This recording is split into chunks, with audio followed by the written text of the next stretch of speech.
Magandang araw po. Ang topic natin ngayon ay beamless floor slab. Bihirang gamitin sa Philippines, pero sa US at saka Canada, normally ginagamit nila to. Ito yung usual na makikita natin sa construction ng condominium, any type of residential flooring. So sa Pilipinas, kadalasan ginagamit ng mga structural designer, merong beam yung perimeter. Siya yung nagdadala ng slab. Introduce natin dito sa topic natin kung paano mag-compute ng beamless slab. So tatanggalin natin yung beam kagaya ng ipapakita natin sa inyong example. So bago tayo magsimula, meron muna tayong introduction para mas maliwanag.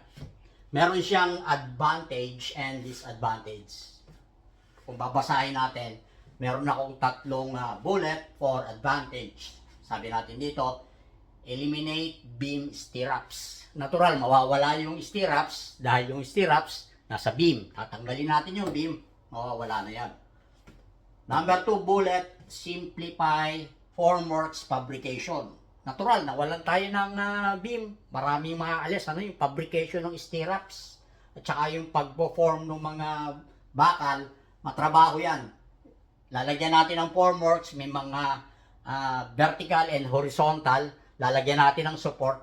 Medyo komplikado ang paggagawa ng formworks pag meron tayong biga. Number 3, shorten fabrication time. Natural, na-simplify natin yung paglalagay ng bakal, nawala yung biga, mabawasan yung fabrication time in both rebar and formworks. But yun yung yun yung advantage. But sabi natin meron siyang disadvantage. Kahit naman anong bagay. Kahit sabihin natin magandang klase, maganda yung sistema, meron palaging advantage and disadvantage. So sa disadvantage, sabi ko rito, could require more volume of concrete. Maaring mas maging maraming konkretong kailanganin. Dahil tinanggal natin yung biga, but as much as possible, ang gagawin nating approach sa example, gagamitin muna natin yung volume na madi-displace natin. Yung tatanggalin nating concrete volume, ipapasa natin doon sa slab. Kung posible, makikita natin sa computation. So, pwede nating i-compute. Pagkatapos nating ma-design yung beamless slab, flat slab, may compare natin sa estimate. Gawin natin yung estimate ng conventional flooring system, yung may mga beam, sinasabi natin, against dun sa flat slab. Kung alin yung mas mura, natural, yun ang i-implement natin sa design. Dito sa sumunod na drawing, nagpakita tayo ng drawings. Para doon sa mga hindi pa rin pamilyar, ano yung tinatawag natin na conventional flooring system compare dun sa beamless floor slab na sinasabi nga natin, yung topic natin. So meron ako rito profile, comparison between conventional at saka yung beamless. Doon sa beamless, dalawang klase, A and B. Doon sa A, makikita natin dito yung may hatch na yan yung floor slab. So bago tayo magpatuloy, dito conventional, may beam. Makita ninyo, pag sinection natin yung flooring, yung makikita natin yung beam. Meron siyang beam, ito yung slab. Nilagay ko rito TO or thickness original. Original thickness using conventional. Aalisin natin yung beam. Ipapasa natin doon sa thickness ng slab. So kakapal yung slab, kaya dito nagkaroon tayo ng variation. Una, tinawag natin na TO or T original, naging T1. Dahil yung inalis nating volume sa beam, papasa natin sa thickness ng slab. Mamaya maintindihan po natin bakit kinapala natin, bakit kailangan nating kapalan. Kung aalisin natin ang beam, bakit ang magko-compensate yung thickness ng slab. Mamaya makikita po natin pagka nag-proceed tayo doon sa calculation. Yung beamless, sabi natin, wala na siyang beam. Pero kumapal yung slab, naging T1. Dito sa letter B, sabi ko rito, drop panel. Ito yung isang posibleng mangyari. Kung hindi kakayanin nung thickness nung slab, kinapala natin, pwede tayong mag-resort na maglagay ng drop panel. Wala na rin beam. Beamless pa rin siya, pero maglalagay tayo ng drop panel. sa kagaya ng nakikita natin dito. Yung tinatawag nating column slab zone. Ito yon, yung portion ng column, meron tayong drop panel. Bababa yung slab natin, doon lang magiging makapal yung ating slab. But doon sa gitna, in between two drop panels, balik tayo doon sa original na thickness na TO. Let's say kung ito 100 mm, dito sa type B, yung gitna natin na slab is 100 mm pa rin. Dito lang tayo kakapal sa drop panel, yung tinatawag nating slab column zone. So sa pagdi-design, kailangan pa rin nating ipakita kahit papaano, ano po, pasensya na rin sa mga walang background sa engineering. But dun sa mga may background sa engineering, itong ipakikita natin, madali po nilang makukuha ang ibig nating sabihin. Kailangan natin ipakita yung calculation. Sabi ko dito, given factored load. Ang gagamitin ko is 12 kN per square meter. Pag sinabi natin 12 kN per square meter, ultimate load na to, factored load, yun yung isang tawag natin. So, yung 12 kN per square meter, ito yung usual na nakakame up natin pag nag-calculate tayo sa residential ng dead load. Kasama na lahat yan, dead load, live load, at saka yung finishing, at saka yung mga fixed partitions. Kasama na rito. So, yan yung gagamitin natin data sa pag-compute ng loadings. So, bago tayo mag-proceed, pakikita ko sa inyo yung top view. Ang example na pakikita natin yung isang panel ng slab. 4 meters by 4 meters. Yung mga square na yan yung mga columns. So makita nyo, 4 meters and 4 meters. Sabihin natin, mahaba pa yan. Mahaba pa yan. So, kinapture lang natin itong portion na to. Bibigyan natin ng example. Yung mga dash line na yan, na nakikita niyo, yan yung original plan sa design natin na mag-attempt tayo na alisin. So, i-convert nga natin yung flooring system into beamless flooring. Aalisin natin yan. Tatanggalin natin yung mga beam. So, ang mangyayari, kagaya na in-explain ko kanina, pag tinanggal natin ang beam, kakapal yung slab. Yun ang senaryo. Yun ang mangyayari. So, makita natin dito, pinakita ko na ito, yung gagamitin nating specification ng concrete. 21 and 276. Yan naman po yung palagi nating ginagamit. Yung 21, yung 3,000 PSI, and then yung 276 na yield strength ng bakal is yan yung grade 40 na bibili natin. So, kung titignan natin ang section, tignan natin yung section. Yung original plan natin, naaalisin natin yung beam na yan na pinakita natin. Let's say yung beam is 200 by 400. Tatanggalin natin yung hinuts natin. So, pag tinanggal ko yon, yung sinabi ko kanina, ipapasa natin yung natanggal doon sa thickness. So, yung TO, which is 100 mm sa original plan, kakapal yan. Magiging T1, yung sinabi natin kanina. Ang net D, kailangan nating makuha, net D equals 300. Ano po? 300 dahil yung 200 by 400, ito yung depth, 400 yung total depth ng beam. Alisin natin yung thickness sa 100, kaya ang net depth is 300 millimeters. Tatanggalin natin yon, papasa natin sa slab thickness. Number 2, calculate preliminary flat slab or drop panel thickness. Again, ano po, sinabi ko kanina to, flat slab or drop panel. Pwede tayong mag-resort sa type A. Ito yung type A, yung wala tayong drop panel. Doon sa isa, magkakaroon tayo ng drop panel doon sa column slab zone. Yung ine-explain natin. So, TO, sinasabi natin, original thickness na doon sa example natin na 100, magiging T1. Kakapal siya, where T1 is greater than TO. Maliwanag po yun, Simple lang po yung calculation, pinakita ko rito, original TO, plus yung na-save natin sa beam. Yung tinanggal nating biga, ipapasa natin sa TO, idadagdag natin. So, ang lumabas sa calculation ko is 160 mm. So, hindi na siya 100, 160 na siya. Number 3, check rebar clearances.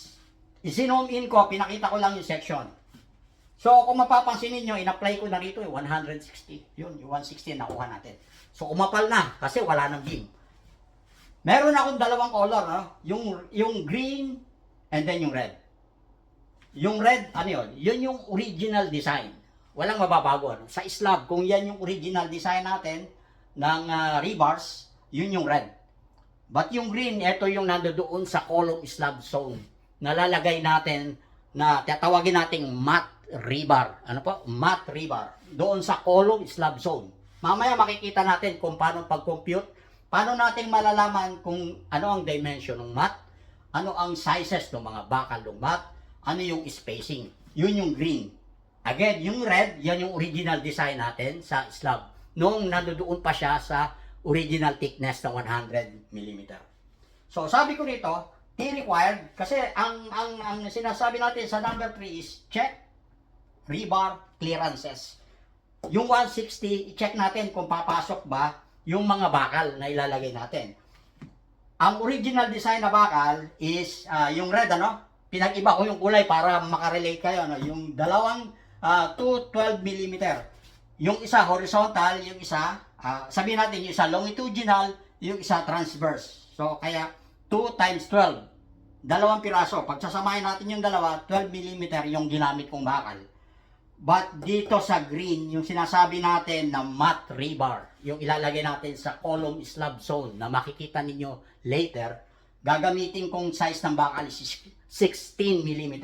Dalawa pa rin kasi yung isa transverse and then yung isa is longitudinal. Kailangan natin i-check yung clearance. Minimum clearance for slab is 25 mm mula ron sa rebar, sa top ng rebar hanggang dun sa itaas ng slab. So, ipasok natin, kinumpute natin dito, pinasok natin lahat yung sizes ng bakal and then yung spacing. Pero na ko rito 50, alam niyo yung 50, yung nasa gitna, in between nung matte rebar at saka yung standard rebars dun sa original thickness. Ang lumabas is 156 mm. Therefore, yung 160 mm thickness natin, proposed thickness, after tanggalin natin yung beam, kumapal yung slab, 160. Yung 156, ito lang yung requirement. Pag nilagay natin, ipinasok natin yung mga bakal. Ibig sabihin, preliminary, pasado, yung 160 thickness na propose natin. So, mag-proceed tayo. Pakikita natin yung analysis. May simpleng analysis po tayo ipakikita. And then, i-check natin sa bending. Kung papasa yung 160 mm. Preliminary lang yan eh. Hindi pa natin masabi na yan na nga yung gagamitin natin. Kasi once na na-prove natin na safe yung 160, ang susunod na gagawin natin, i-design natin yung bakal. Ano yung size, ano yung spacing. So dito, hinawakan ko na lang yung camera, hindi nyo na ako makikita para mas malaki yung mga figures. Ano po? Number 4, tapos na tayo rin sa kanina, yung number 3, ano, in-explain natin yung introduction. Ngayon, required matte dimension. Hindi ko na po i-explain, ano, binanggit ko na ito kanina, ano yung matte. Yung nakikita ninyo na yan, sabi ko, column zone. So, yung column natin, nandito, ano po, pakikita natin, ano. Ito yung column, ayun yung slab. So, makikita natin dito, yung sabi ko rito, column zone. Mula rito hanggang doon, yan yung dimension ng matte natin. So, ginamit natin kanina, kung naalala nyo, sa plan, 4 meters. 4 meters by 4 meters. Then, sabi ko nga, mahaba pa yan. Doon sa drawing na in-explain ko kanina. Ngayon, ito yung importante, ano? Ginawa kong red, ano? Yung nakikita ninyo, yan yung exaggerated deflection nung slab. After magkaroon ng loadings, nasa service siya, yan yung behavior. Yan yung potential behavior na mangyayari kung subjected na sa loadings. So, wala siyang beam. Ang ginagawa natin, dinidesign natin yung slab. Maglalagay lang tayo ng matte rebars. Yung sinasabi natin. Kaya yung unang tanong, sabi natin, ano dimension ng matte slab? So, makikita nyo rito, no? Meron akong nilagay. Mula rito sa support, yung dalawang support, ito yung schematic drawing niya. Pag tinignan natin yung figure, ito yung schematic drawing sa baba. L/5 doon sa end side. Doon sa gitna, sa center, naglagay tayo ng L/3. Yung L/3, base sa analysis, yan yung usual lang nangyayari. Doon sa point na to, yan yung tinatawag nating point of inflection. Kung ang dimension ng adjacent panel is also 4 meters, yung point of inflection sa kabila, natural parehas, ano, L/3. So, pagsamahin natin yung dalawang L over 3, yan yung tinatawag nating mat width o yung dimension ng mat. So, lipat tayo sa kabilang drawing. Makita nyo rito, mat width, kinompute natin. 4 over 3, dahil 4 meters nga plus 4 over 3. Ang nakuha natin is 2.6 meters. Yan yung dimension ng mat, 2.6 by 2.6. So, ang tawag natin doon, again, column zone. Yan yung ilalagay natin. Ang mat rebars is also similar to foundation. Parang inverted foundation. Kasi ang tendency niyan, dahil walang beam. Walang beam. Ang mangyayari, pwede siyang lumusot, pwede siyang bumagsak, mabuta siya. So, ang ginagawa natin, nire-reinforce natin yung tinatawag natin column slab zone. Kaya nag-introduce tayo nitong bakal. Nagpakita tayo rito ng section natin yan, makita nyo yung green, kaya naglagay tayo ng color coding. Nasa top yung bakal, yung mat rebars. 2.6 by 2.6. And then yung kulay red, yung sinabi natin kanina, yan yung original design natin. So, hindi mababago yon. Ang thickness natin, yung kinalculate ko kanina is 160. But kung ibabalik natin sa bending, i-check natin yung standard calculation ng bending. Paano natin malalaman kung safe yung 160, yung sinabi ko kanina, yung 160. Hindi pa tayo tapos doon, preliminary lang 'yon. So kailangan nating ma-check moment resistance, MR. Moment resistance, ito yung formula ng bending. Yan yung formula, apply natin yung specification nandito sa kanan. 21 MPa, and then yung yield strength ng bakal, yung sinabi ko kanina, 276, and then yung iba pa mga formula, yung raw, tsaka yung D. So, yung D, nakikita nyo na yan, minus 25, yan yung clear space, at tsaka yung 16. So, makikita natin dito sa ibaba, sabi ko rito, ayan, ang moment resistance is only 17.66 kN meter. Base dun sa thickness na 160. Okay po? But, ang lumalabas na moment ultimate, ano yung moment ultimate? Ito yung weight ng building o yung weight nung dadalhin ng slab.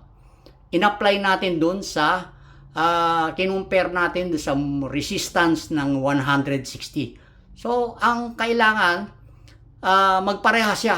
But lumalabas, kung gagamitin natin yung 160, gagamitin natin yung 160, mas maliit ang resistance niya, only 17.66. So, mas maliit siya sa 24. Kasi yung 24, ito yung requirement. Yung resistance ng 160 is only 17.66. Kaya ang sabi ko dito, therefore, increase thickness or, ito na, introduce slab drop panel. Ayan, yung drawing natin kanina, yung type B. So, ginawa natin, ibinalik natin yung TO doon sa gitna. Ano ba? So, gagamitin kong drop panel is 200 mm. Ngayon, ito, yung drop panel, gamitin natin yung na-compute natin kanina. Yung 2.6 by 2.6. Yan yung dimension ng drop panel. But ginamit ko, dinoble ko yung thickness ng original. Naging 200.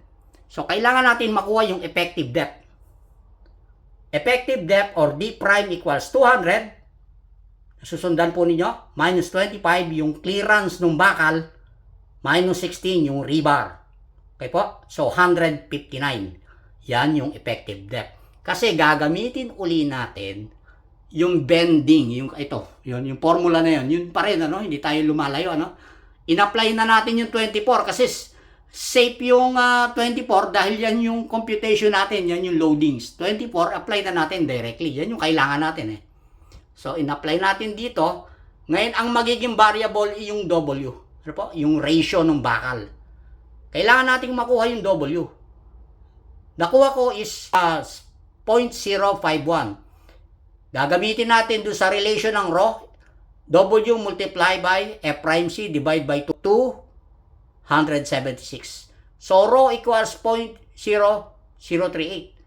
But ACI said yung minimum should be 0.005. Hindi ko gagamitin yung 0.0038. Instead, gagamitin natin yung minimum na 0.005. Okay po? So, mako-compute natin ang required AS. Ano yung AS? Area of steel para sa math. So, ang requirement niya, gagamitin natin yung raw minimum equals 806 square millimeters. If we use 16 millimeter number of rebars, ang area ng isang cross-sectional area ng 16 is 201. So, 806 divided by 201, we need 4 pieces. Ano po? Kung 1 meter strip, ito 1,000, no? Gusto nating malaman ng spacing, natural, 1,000 divided by 4, 250 mm on center. Yun ang spacing nitong mat. So, again, balik po tayo, no? 2.6 by 2.6 dun sa column slab zone. Sa column slab zone, pag tinignan yung top view, ganyan. Ang size ng gagamitin natin, yung mga rebars na yan, is diameter 16 at 250 mm on center both ways. Kung square yung panel, ano po? Kung pareho ng dimension, parehong 4 meters. And again, kung titignan ninyo ang cross section, ulitin ko, yung mat na yan nandun sa upper part ng slab. And then yung red, yan yung original design natin. So, yun yung completion ng presentation natin today. Yung topic natin na beamless slab system or yung flat slab. So, sabi ko nga kanina, merong sa Pilipinas hindi masyadong ginagamit yan. But kung interesado kayo, tanggalin yung beam para magandang tingnan sa ilalim, pwede nating gamitin yung flat slab. Or kung hindi natin maiwasan, kagaya nung lumitaw sa calculation natin, ginawa natin, naglagay na lang tayo ng drop panel dun sa column slab zone. Yun lang yung bumaba. But yung the rest, nung thickness nung slab natin, yung pa rin original na 100 mm. So sana po na gustuhan ninyo yung topic. At kung may mga question, tanong lang po. Sana po like and share na lang. Kung hindi pa kayo nakapag-subscribe, please subscribe. At abangan nyo pa yung mga susunod pa nating mga topic about design. Gagawa rin naman tayo ng estimates paminsan-minsan. Depende sa request ng mga viewers natin. Salamat po. God bless.